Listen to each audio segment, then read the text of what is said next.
Good morning, everybody. Glad to have you here. 1 month of the new year gone. I started to tell you how many days it was to Christmas, but I figured somebody might get me for that one. They don't want to know that number.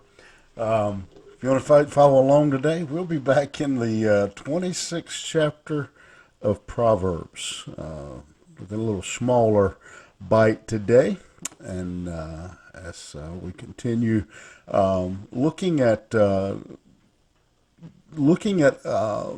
I guess you'd say mistakes that others make, that the foolish make, and learning from them. In these couple of verses, we're going to look at a topic that is one that Proverbs deals with quite often, and that is issue of laziness. And I think most of us would agree that that is a problem in our world today, and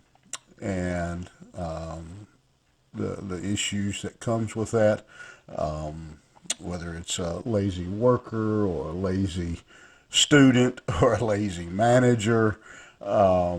Just laziness is a problem. And laziness results in a lot of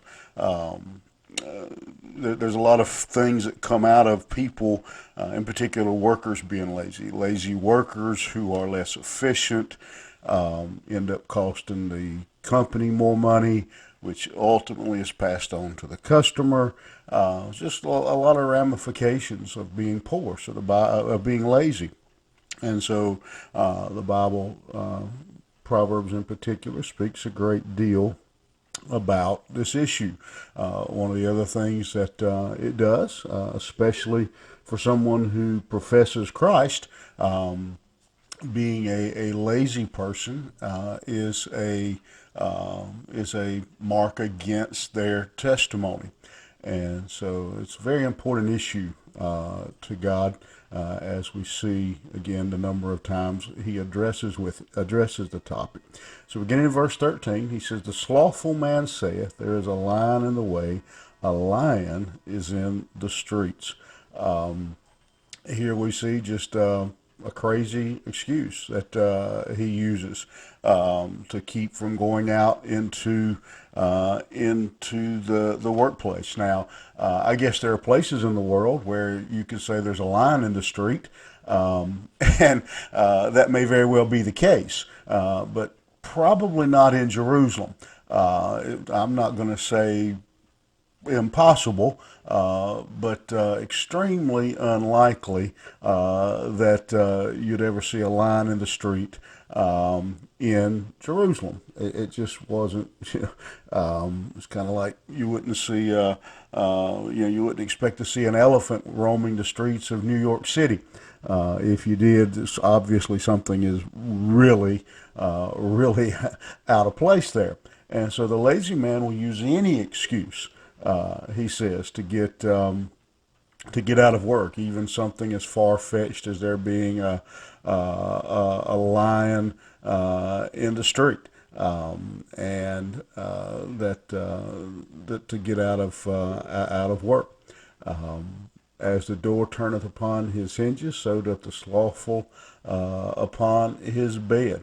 Again, he continues to use humor here to illustrate the lazy man.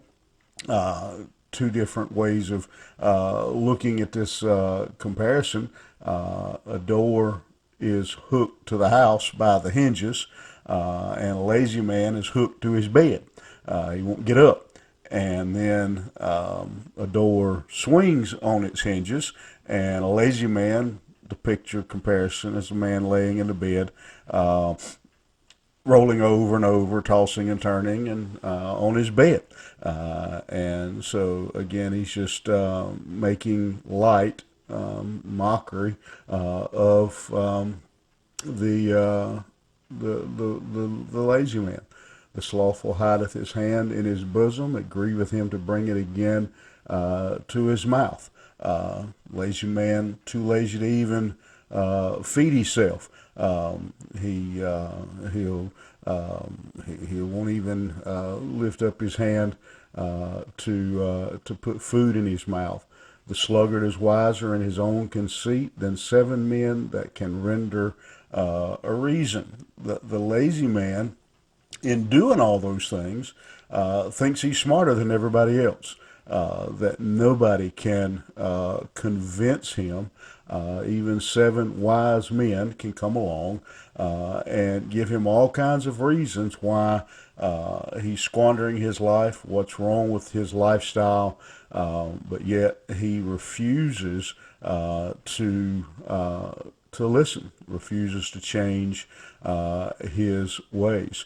And this is a great lesson, I think, in our world today. I don't want to throw young people particularly under the bus here, because there are plenty of people who are older, who are as lazy or lazier.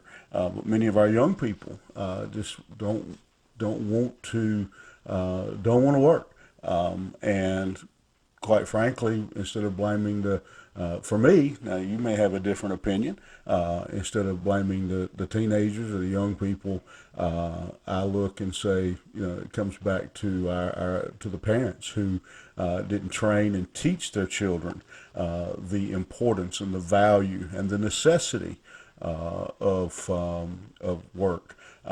I think probably much of our audience today grew up in a time when you had chores. When I can remember waking up on Saturday morning or weekday morning when the summer when school was out, be a note laying on the table, hoe the garden, and that you just that was the way most of us grew up, was working and being given labor to do. And so as parents, we need to not only teach it, but we need to model it, the importance of not being a lazy man. All right, I hope you'll get some value out of that and take it to heart. And we'll see you here tomorrow, next month, 1st of February. Have a great day. We'll see you here tomorrow.